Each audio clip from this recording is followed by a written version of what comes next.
First option है ऐसा कौन सा ऑर्गेनल है जो एक ऑर्गेनल के अंदर पाया जाता है। फर्स्ट ऑप्शन है एंडोप्लाज्मिक रेटिकुलम, सेकंड ऑप्शन है पेरोक्सिसोम, राइबोसोम एंड मीसोसोम।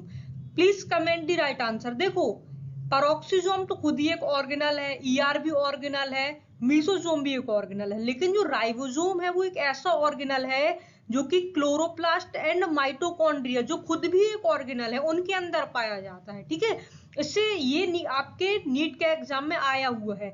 इससे एक क्वेश्चन और भी बन सकता है, यदि यहाँ पे मान लो राइबोसोम ना दिया होता, यदि यहाँ पे न्यूक्लियोलस दिया होता तो वो भी आपका राइट आंसर रहता है, क्योंकि जो न्यूक्लियोलस है वो भी एक ऐसा ऑर्गेनल है जो कि न्यूक्लियस के अंदर पाया जाता है। ठीक है, नेक्स्ट क्वेश्चन है endoskeleton of cell is cell wall, mitochondria, endoplasmic reticulum and cytoplasm. तो इसका राइट आंसर है एंडोप्लाज्मिक रेटिकुलम, क्योंकि जो सेल है उसके अंदर ईआर पाई जाती है। जो ईआर है ना वो सेल को luminal space and cytoplasmic space में डिवाइड कर देती है, और इसके कारण जो काफी सारे ऑर्गेनल है ना वो अपनी अपनी जगह पे रहते हैं। इसलिए हम कह सकते हैं कि जो एंडोप्लाज्मिक रेटिकुलम है वो सेल का एंडोस्केलेटन है।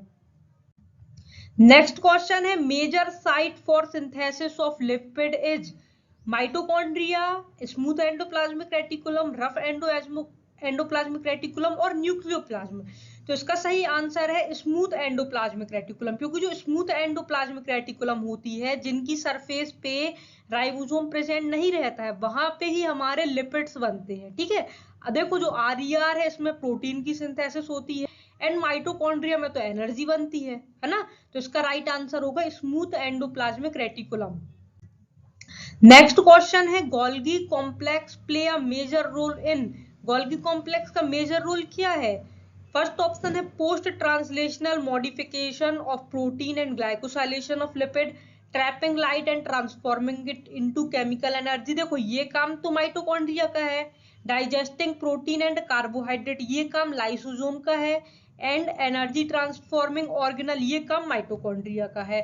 तो कौन सा ऑप्शन बचा? A, post translational modification of protein and glycosylation of lipid, ये हमारा गोल्गी बॉडी का काम है। इसके अलावा ये एक काम और करती है, ये प्रोटीन को वेसाइकल में क्या करती है? पैक करती है।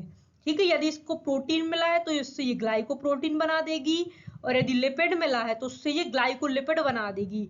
इसी प्रोसेस को कहते हैं ग्लाइकोसाइलेशन। ठीक है, ये सारे क्वेश्चंस आपके नीट के एग्जाम में पूछे जा चुके हैं। नेक्स्ट क्वेश्चन है माइक्रोट्यूब्यूल आर कंस्टिट्यूएंट्स ऑफ। ऐसे कौन कौन से सेल ऑर्गेनल है जो माइक्रोट्यूब्यूल से मिलके बने होते हैं? फर्स्ट ऑप्शन है सेंट्रोसोम, न्यूक्लियोसोम एंड सेंट्रियोल। क्या न्यूक्लियोसोम माइक्रोट्यूब्यूल से मिलके बना है? ये तो डीएनए की यूनिट है, हिस्टोन प्रोटीन के अराउंड डीएनए रैप रहता है, इस यूनिट को हम न्यूक्लियोसोम कहते हैं। तो cilia, flagella and peroxisome, peroxisome एक सेल ऑर्गेनल है, ये तो नहीं बना होता माइक्रोट्यूब्यूल से। Spindle fibre, centriole and cilia, जी हाँ ये तीनों ही माइक्रोट्यूब्यूल से मिलके बने होते हैं। ठीक है, जबकि फोर्थ ऑप्शन में ये देखिए ये क्रोमेटिन दिया है, क्रोमेटिन डीएनए का पोर्शन है, डीएनए कभी भी माइक्रोट्यूब्यूल से मिलके नहीं बना हो सकता। तो इस प्रकार आप इन तीन ऑप्शन को देख के जो राइट ऑप्शन है वो सिलेक्ट कर सकते हैं, यदि आपको ये नहीं भी पता कि ये तीनों ही माइक्रोट्यूब्यूल से बने हो सकते हैं। ठीक है, इस प्रकार जो ऑड ऑप्शन है उनको अलग करके आप अपने राइट आंसर तक पहुंच सकते हैं, यदि आप कभी कंफ्यूज भी होते हैं तो। नेक्स्ट क्वेश्चन है protoplast is a cell. Cell without plasma membrane नहीं, सेल विदाउट न्यूक्लियस, बिना न्यूक्लियस के तो सेल ही नहीं होती। हाँ, mature RBC and sieve cell को छोड़ के और कुछ म्यूच्योर सेल को छोड़ के। सेल अंडरगोइंग डिवीजन नहीं, cell without cell wall, yes this is correct answer. यदि हम सेल वॉल को हटा दें, ठीक है, ये इसको रिमूव कर दें, तो ये जो हमारी स्ट्रक्चर बचेगी सेल और उसके अराउंड प्लाज्मा मेम्ब्रेन, इस स्ट्रक्चर को हम कहते हैं protoplast. A cell organelle containing hydrolytic enzyme, हमने आगे भी देखा था। इसका आंसर क्या होगा? मीसोसोम, राइबोसोम, लाइसोसोम या सेंट्रोसोम? इसका करेक्ट आंसर होगा लाइसोसोम। लाइसोसोम में काफी सारे हाइड्रोलिटिक एंजाइम प्रेजेंट रहते हैं, ठीक है, जो सभी चीजों को डाइजेस्ट कर सकते हैं, इसलिए ने हम क्या कहते हैं, इन्हें हम सुसाइडल बैग भी बोलते हैं। राइबोसोम प्रोटीन फैक्ट्री है, मीसोजोम जो है वो बैक्टीरिया की जो सेल वॉल है ना उसके ऐसे ऐसे अंदर की तरफ वो फोल्ड होकर ऐसे ऐसे एक्सटेंशन बनाती है, यहाँ पे रेस्पिरेटरी एंजाइम्स होते हैं। और जो सेंट्रोजोम है वो तो अलग ही चीज है, सेल डिवीजन में हेल्प करती है, ठीक है। नेक्स्ट ऑप्शन है गोल्गी कॉम्प्लेक्स पार्टिसिपेट इन, ये क्वेश्चन पहले भी आ चुका है।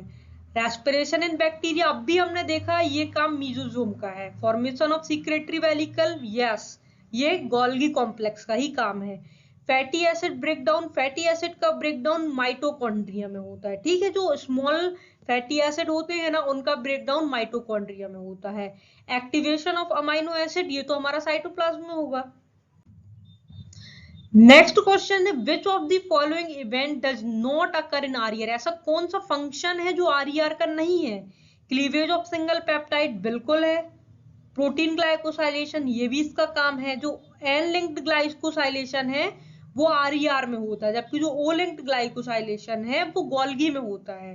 प्रोटीन फोल्डिंग बिल्कुल ये काम भी इसका है। फॉस्फोलिपिड सिंथेसिस ये जो काम है ये इसका नहीं है। फॉस्फोलिपिड सिंथेसिस का काम जो है वो स्मूथ एंडोप्लाज्मिक रेटिकुलम का है, ठीक है। ये काम रफ एंडोप्लाज्मिक रेटिकुलम नहीं करती है।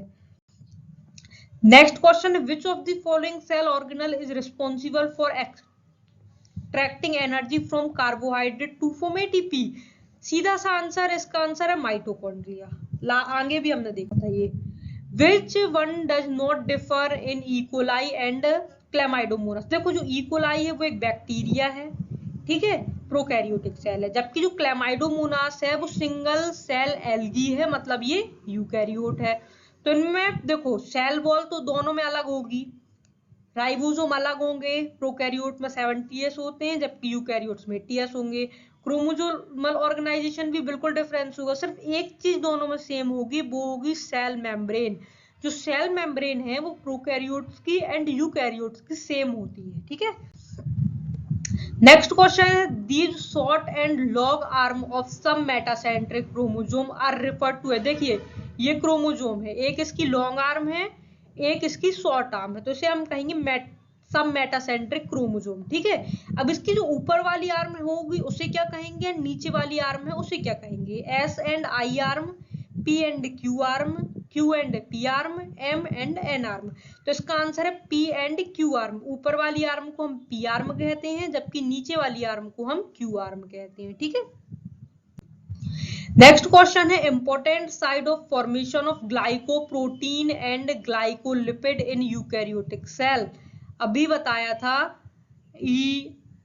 गोल्गी बॉडी, क्योंकि ईआर में तो ग्लाइकोलिपिड बनेगा नहीं, है ना। नेक्स्ट क्वेश्चन है which of the following statement about inclusion bodies in incorrect, these are involvement in ingestion of food particle, ये काम तो लाइसोसोम का है भैया। दे लाई फ्री इन साइटोप्लाज्म, हाँ ये बात सही है कि ये साइटोप्लाज्म में फ्रीली पाई जाती हैं। दे रिप्रेजेंट रिजर्व मटेरियल, बिल्कुल सही बात है। They are not bound by any membrane, ये बात भी बिल्कुल सही है। यदि ये मेम्ब्रेन से बाउंड होती तो हम इन्हें इंक्लूजन बॉडी क्यों कहते, ऑर्गेनल ही ना कह देते। तो इसका करेक्ट ऑप्शन है ए, ये रॉन्ग ऑप्शन है क्योंकि, ठीक है। और अभी यहाँ पे हमें इनकरेक्ट ऑप्शन ही पूछा गया है। नेक्स्ट क्वेश्चन है the size of pleuropneumonia like organism PPLO 1 to 2 micrometre, 10 to 20 micrometre, 0.1 और 0.02। तो इसका आंसर है 0.1 माइक्रोमीटर। ये थोड़ा याद करने वाला क्वेश्चन था, ये नीट के एग्जाम में आया हुआ है 2020 में, ठीक है। अच्छा एक चीज और, जो पीपीएलओ है इनमें सेल वॉल नहीं प्रेजेंट रहती, ये प्रोकैरियोट्स हैं, इनमें 3 सेल मेम्ब्रेन पाई जाती है, 1 2 3, और इनका कोई साइज नहीं होता, ये इरेगुलर शेप के होते हैं, है ना। और बहुत डिसीज कॉज करते हैं, बहुत खतरनाक वाली। नेक्स्ट क्वेश्चन है match the following columns and select their correct option. Smooth endoplasmic reticulum क्या फंक्शन करेगी, देखो स्मूथ एंडोप्लाज्मिक रेटिकुलम करेगी लिपिड का सिंथेसिस। रफ एंडोप्लाज्मिक रेटिकुलम क्या करेगी, मॉडिफिकेशन करेगी प्रोटीन का। गोल्गी कॉम्प्लेक्स क्या करेगी,